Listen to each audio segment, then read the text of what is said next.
Hey everyone, welcome to DevRunner. My name is Paul. I'm an endurance runner and certified running coach, and this is episode 8 of 245 at 52.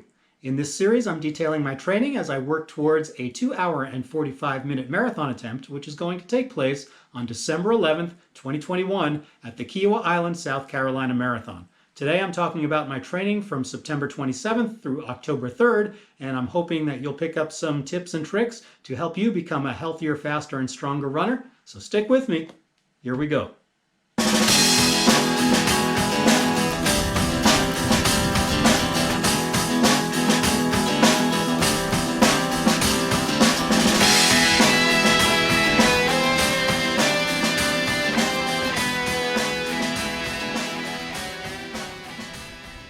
All right, everyone, thanks for joining me for today's video. I just want to remind you to like this video if you're enjoying my content.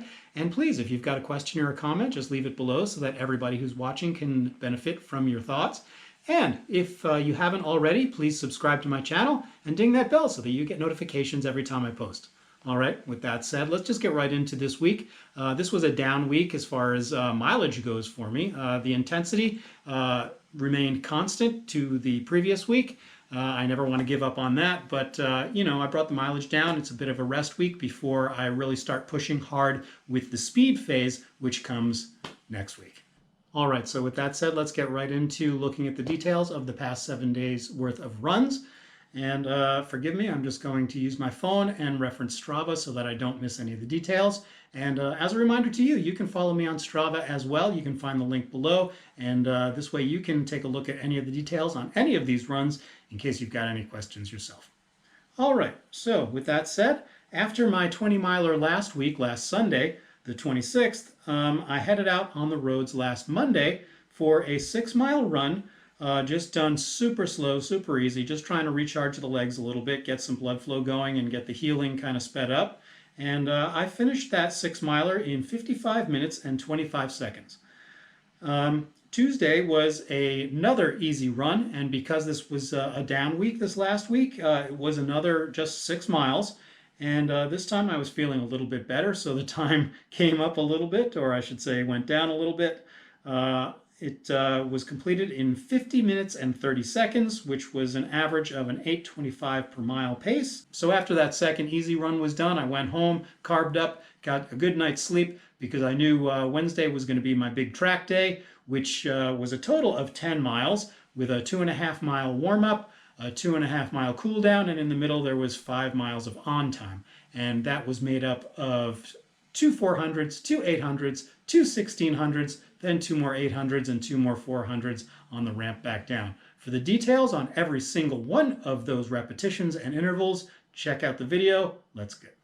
Hey, good morning everybody. It's Wednesday, September 29th, and I'm here at the track for my usual workout.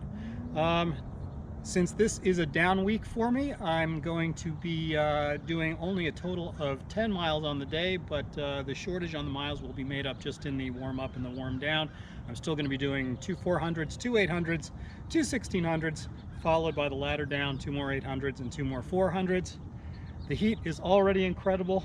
I know it's the end of September, but here in North Carolina, that just means summer keeps raging, apparently. All right, but nonetheless, since this is a down week, I thought I'd have a little bit of fun while I'm out here on the track today. I am wearing my Saucony Endorphin Pros. Since I've got a backup pair now, I thought it might be fun to run a track day in my original pair and just see if that makes any kind of difference to the times, or at least the effort it takes to achieve faster times. And let's see, what else is there to talk about? These are new. These are my new Bayleaf half tights. I already ran a 20-miler in them last weekend, and I wanted to take them out for a fast day here on the track as part of my research before I publish a review video on them. But just as a quick side note, so far I'm freaking loving them. So with that said, folks, let's get right into it. 400-meter number 1 coming up next.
124.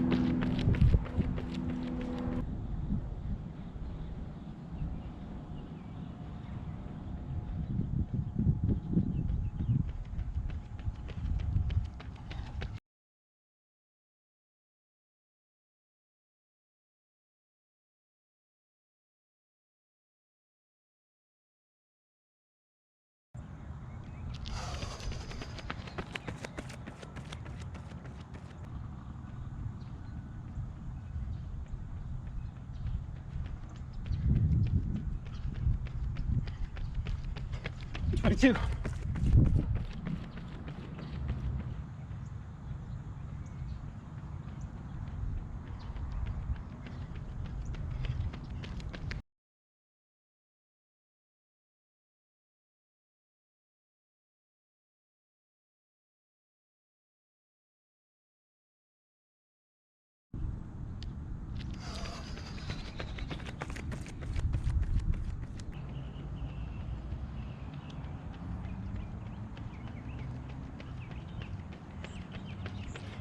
28.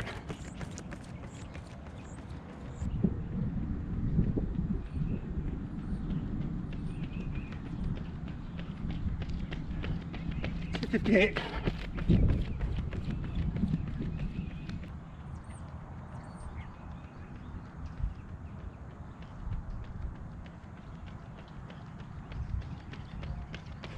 27.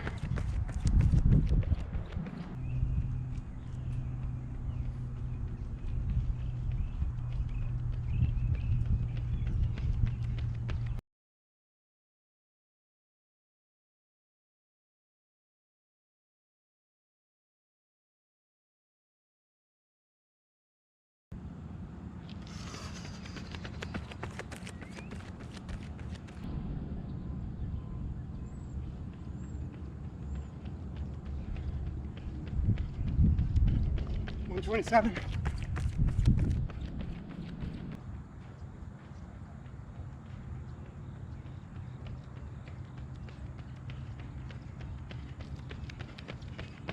'Can't see it.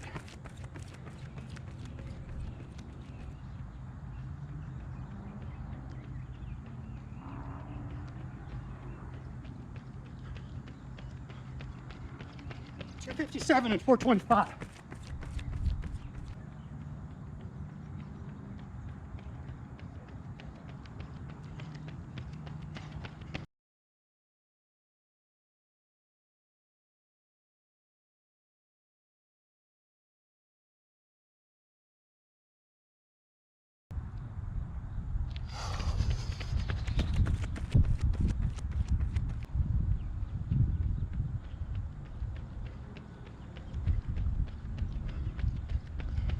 122.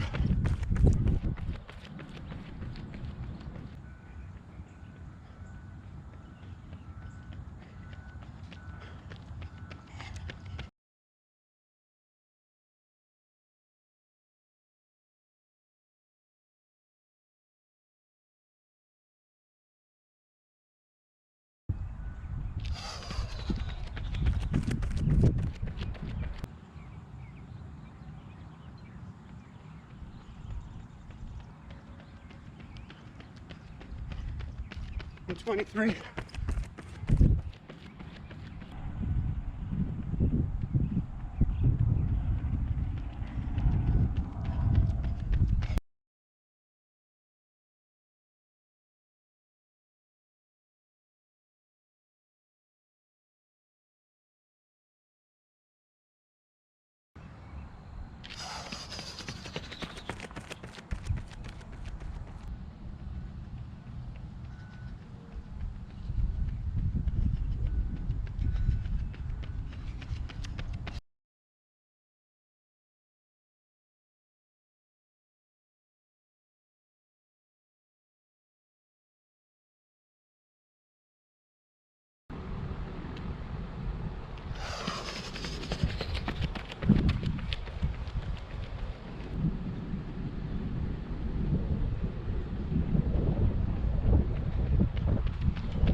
So as you can see, my track day was overall a pretty good success. I hit some new time records for this particular training cycle with my 400s.